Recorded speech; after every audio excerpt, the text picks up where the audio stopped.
Okay, good.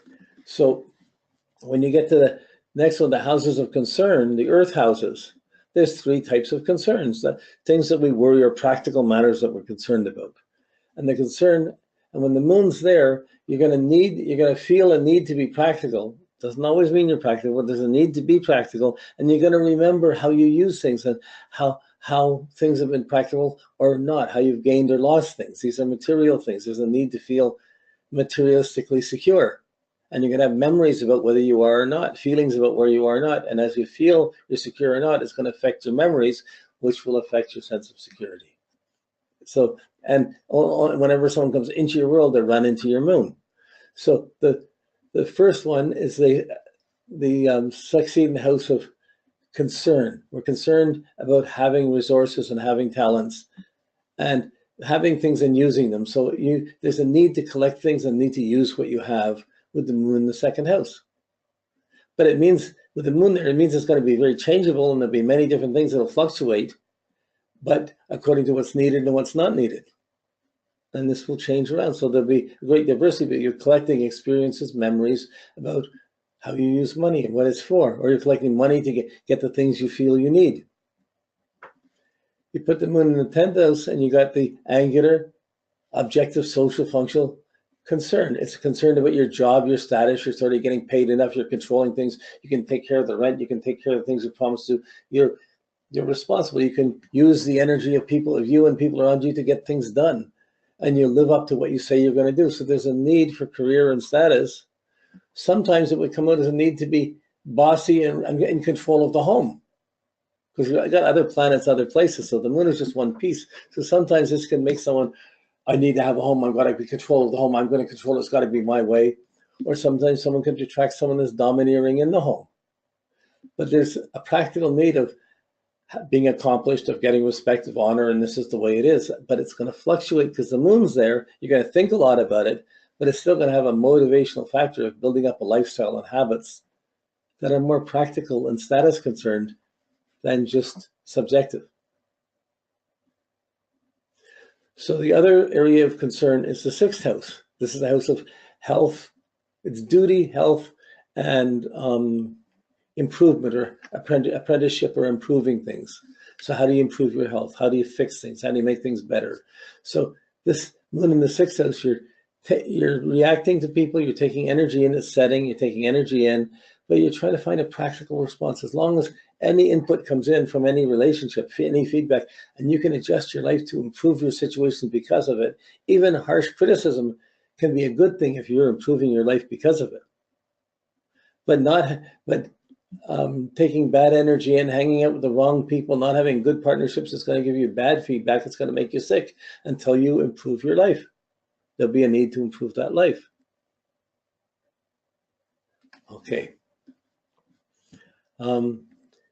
It's probably always worth, we're going through this. Once you've gone through this and you've worked it through with your worksheets, it's worth finding a couple of people who have their books have written about the moon and the moon sign or the moon houses and see what they say. And you'll see they have pieces of it and they're putting it, and you're always going to learn something. It just helps to expand some of it. Right now, don't look at the other books until you've done your worksheets and you've worked this through. Once you've got this, and you see other people, it can expand. You'll get different insights that add to this. But this is kind of a main core of working with this, not defining it. It's tuning into the puzzles of the moon, of what's secure, how you feel, So when the moon's in the air houses, the houses of expression, they're houses of relationship, they're called, because you have a relationship to your own home, your own expressions. You have a relationship to friends, you have a relationship to partners, or to a partner. So how you express yourself, your own knowledge, your own intelligence, your own education, your own common sense. There's a need to express yourself. With the moon in that 3rd house, you might be always talking about family matters. You might be always talking about your personal habits. You might always be interested in personal things. And that may be your interest and your special expression. And people will say, well, they're always interested in that, but it's not necessarily going to fit in and get you jobs. It might, but the moon there, brothers, sisters, knowing who's doing what, there's a tendency to try and know what to say and be able to communicate, know what's going on about it. More about how to talk to so-and-so, what to say to so-and-so, what to say What do I need to say? What do I need to express? This is the writer or the teacher's chart. But the moon there's a need to express oneself. There's a need to learn about family. If you, like, I didn't know we were poor till I got to school. So I didn't have to express it, but it's just then people had a lot of things I didn't have. I didn't know I came out of an abusive home till I got a lot older and I started realizing the differences between people who had abusive homes and not. And I look back and wow, it starts changing my thinking. It's feeding my memories, and I have to go through the memories to understand what happened so I can get a little more clear in the moment now. So if the moon's in your 11th house, that's the relationship to friendships. You need friends, or you need to respond to friends. You need friends.